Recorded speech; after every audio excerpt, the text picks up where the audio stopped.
ça prend pour créer une légende urbaine ou pour qu'une histoire d'apparition ou d'esprit frappeur se propage au point que partout on connaisse le personnage, on connaisse l'histoire, on connaisse le mythe autour d'un seul et même phénomène. Parce qu'évidemment, quand on propage ce genre d'histoire-là, il vient qu'à avoir plusieurs versions de la même histoire. Eh bien, c'est sûr que pour générer un phénomène d'ampleur comme ça, il faut vraiment que l'histoire d'origine soit basée sur la peur, se raccroche à une époque et grandisse avec le temps et génère un doute tellement fort que les gens vont avoir l'impression que c'est possible, que ça se peut.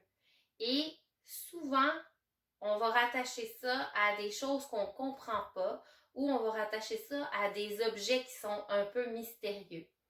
Alors aujourd'hui, je vous parle d'un objet qui est un peu mystérieux, le miroir.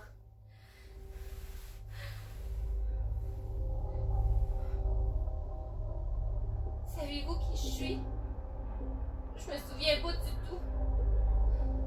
Des fois j'oublie. On dirait que j'arrive plus du tout à me rappeler. Se regarder dans le miroir ou se regarder le minois a presque toujours fait partie de l'homme. L'homme a toujours voulu se regarder.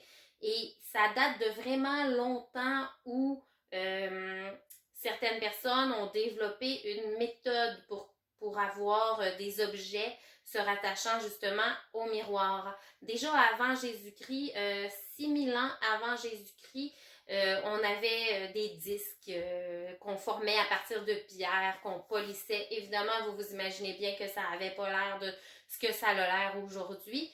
Et le tout s'est développé dans l'histoire, mais on retrouve des miroirs qui commencent à avoir une fabrication un petit peu plus avec un meilleur reflet autour du 12e siècle dans le fond, mais à cette époque-là, il y a une espèce d'effet jaunâtre. Et c'est vraiment plus autour du 16e siècle qu'on va développer l'expertise de faire des miroirs plus cristallins.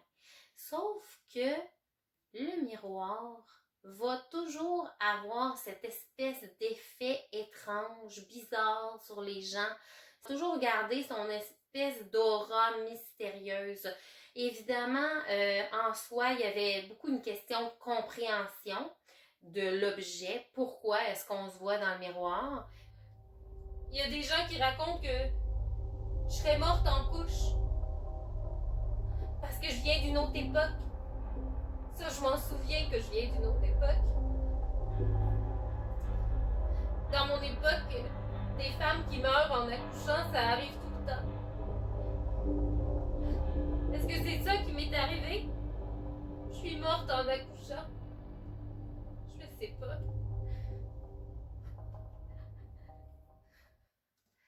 Donc, le miroir va avoir une espèce d'aura énigmatique que les gens n'arrivent pas vraiment à comprendre ou s'expliquent pas comment ça fonctionne. Mais ce qui va vraiment générer cette énergie, ce mystère autour des miroirs, c'est que déjà depuis longtemps, on va avoir des histoires un petit peu particulières qui vont se véhiculer par la parole, évidemment, parce que au départ, la majorité des histoires mystérieuses, fantastiques ou un peu étranges se partageaient surtout via les conteurs et les poètes de chemin. Et c'est vraiment eux qui vont évoquer un petit peu les premiers mystères autour des miroirs. Alors, à cette époque-là, ils vont raconter que les miroirs ont des pouvoirs, que les sorcières s'en accaparent le pouvoir. Alors, on va avoir tout un tas d'histoires autour du phénomène surnaturel que les miroirs peuvent générer. Je le sais qu'il y en a qui racontent que je me serais suicidée. Est-ce que c'est ça que j'ai fait? Je me suis suicidée? Apparemment que j'aurais fait ça après avoir perdu une enfant. Perdre un enfant, c'est horrible. Et je me souviens pas du tout. Je me souviendrai pas de mon enfant. Je me souviendrai pas de mon suicide. Sans quoi vous allez vraiment comprendre que un autre facteur important qui va avoir engendré tout le mystère autour des miroirs, c'est aussi ce que la religion en disait. À l'époque, à une certaine époque, en fait, ce qu'on parlait beaucoup, c'est que la religion allait évoquer la symbolique des miroirs. On parlait alors du regard de Dieu. On parlait aussi du miroir de l'âme.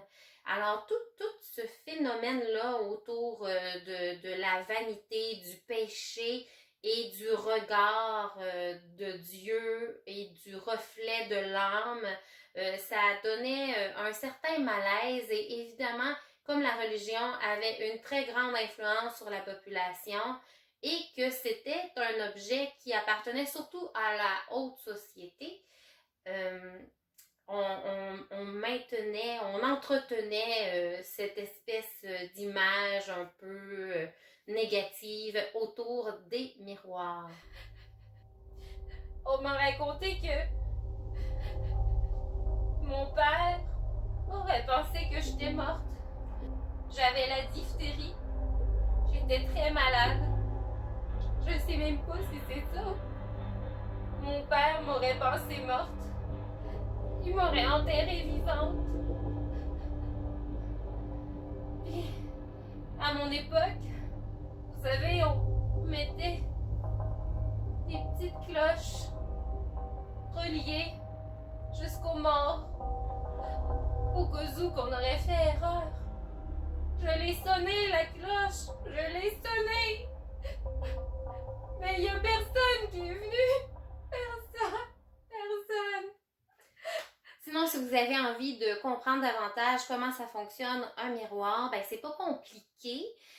C'est vraiment une question de surface polie et de rayons de lumière. Si vous regardez un objet qui n'a pas été poli, donc dont la surface est brute, ce qui arrive, c'est que le rayon de lumière va se frapper sur l'objet, mais va repartir dans toutes les directions, chose que l'œil ne peut pas identifier. Pour ce qui est du miroir, ce qui va arriver, c'est que le rayon va se frapper contre le miroir et va repartir de manière parallèle vers nous. Donc, à ce moment-là, l'œil va pouvoir interpréter ce qu'il voit parce que le rayon demeure parallèle.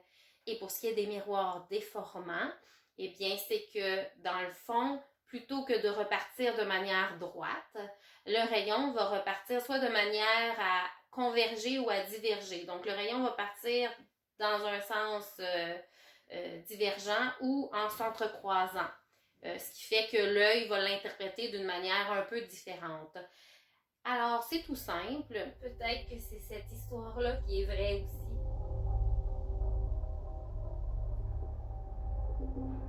Celle où on m'a dit que j'étais une mère infanticide. Celle où on m'a dit que j'avais tué mes enfants. Puis qu'ensuite, folle de détresse, folle, je me suis enlevé la vie. Je suis une meurtrière. Maintenant, est-ce que ça veut dire que les miroirs n'ont pas de pouvoir? Est-ce que ça veut dire qu'il n'y a aucun mystère autour des miroirs et qu'on ne peut pas faire de la magie ou qu'ils n'ont pas de pouvoir d'invocation d'esprit? C'est difficile à dire parce que tout est une question de perception et évidemment, il y a souvent toutes sortes de façons scientifiques ou logiques d'expliquer un phénomène que l'on dit surnaturel. La seule chose que je peux vous dire, c'est que je vous entends m'appeler. Je vous entends dire une fois mon nom. Je vous entends dire 2 fois mon nom. Vous êtes là, derrière le miroir, à me provoquer.